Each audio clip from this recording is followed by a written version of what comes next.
Vous êtes connecté sur monclasseurdemaths.fr et dans cette vidéo, nous allons apprendre à factoriser un polynôme du second degré en utilisant une racine dite évidente.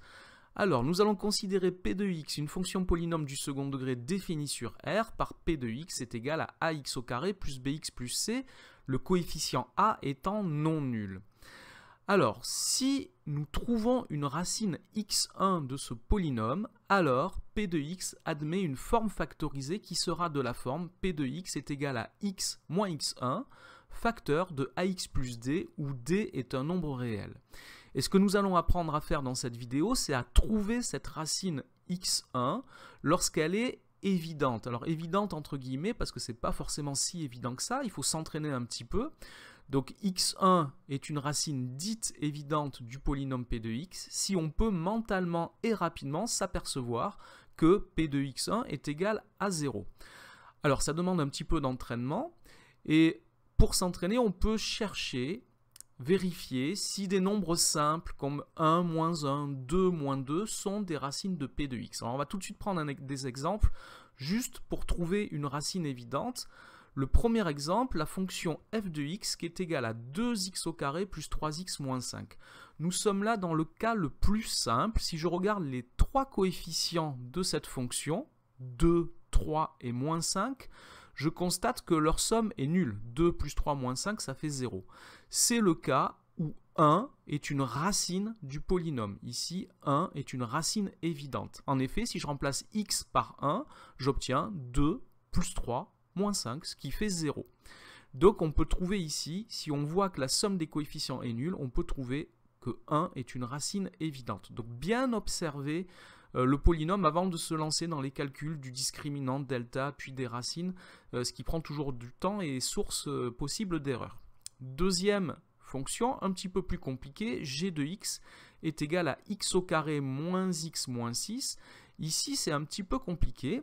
Mais on peut essayer avec 1, moins 1, 2, moins 2, et on s'aperçoit, c'est des calculs qu'on peut faire de tête évidemment, que si je remplace x par moins 2, alors j'obtiens 4 plus 2 moins 6, ce qui fait 0, et j'en déduis que moins 2 est une racine évidente de ce polynôme. Ici c'est un petit peu plus compliqué, c'est moins évident que dans le premier cas. Alors un troisième cas, qui est celui-là, un cas aussi qui est assez facile. Donc la fonction h de x qui est égale à 3x au carré plus 5x plus 2. Et cette fois, si j'observe les coefficients, 3, 5 et 2, je constate que a plus c, c'est-à-dire 3 plus 2, est égal à b qui vaut 5. Et ce cas-là, c'est le cas où moins 1 est une racine du polynôme. En effet, si je remplace x par moins 1, x au carré vaut 1, donc a 3 fois 1, ça fait 3. 5x, ça fait moins 5 et g plus 2. Donc je me retrouve avec 3 plus 2 moins 5, ce qui fait 0. Et donc moins 1 est une racine évidente du polynôme.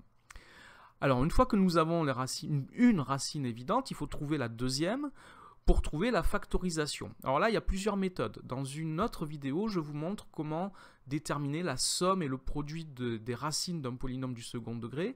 C'est une méthode qui est très facile à appliquer. Une fois qu'on a une racine, on peut calculer très rapidement la deuxième racine. On va voir une autre méthode ici.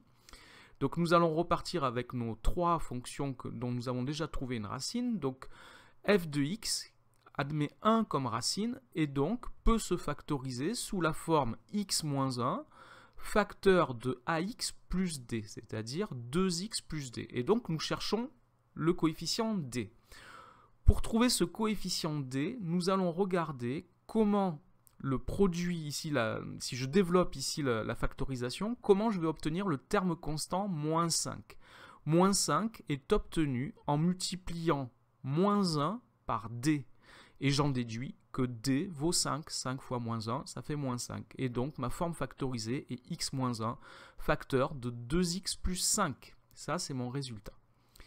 Deuxième fonction que nous avons vue, g de x, qui admet moins 2 comme racine évidente. G de x peut donc se factoriser sous la forme x plus 2, c'est x moins x1 dans la formule. Facteur de ax plus d, c'est-à-dire x plus d, ici, a vaut 1. Donc pareil, je regarde comment En développant mon produit ici, je vais obtenir le terme constant moins 6. Le terme constant s'obtient en multipliant 2 par d. J'en déduis que d vaut moins 3 et que la forme factorisée de g de x est x plus 2 facteur de x moins 3. Troisième fonction que nous avons vue, h de x qui est égal à 3x au carré plus 5x plus 2 qui admet moins 1 comme racine évidente. J'ai donc un début de factorisation qui est x plus 1 facteur de ax plus d, c'est-à-dire 3x plus d ici. Le terme constant est 2, il se calcule en multipliant 1 par d, ce qui signifie que d vaut 2 et j'ai donc x plus 1 facteur de 3x plus 2 pour ce polynôme du second degré. Voilà comment déterminer une factorisation d'un polynôme du second degré en utilisant une racine évidente, si cette racine évidente existe et si on arrive à la trouver évidemment. Voilà, cette vidéo est terminée. Je vous remercie de l'avoir regardée. Au revoir.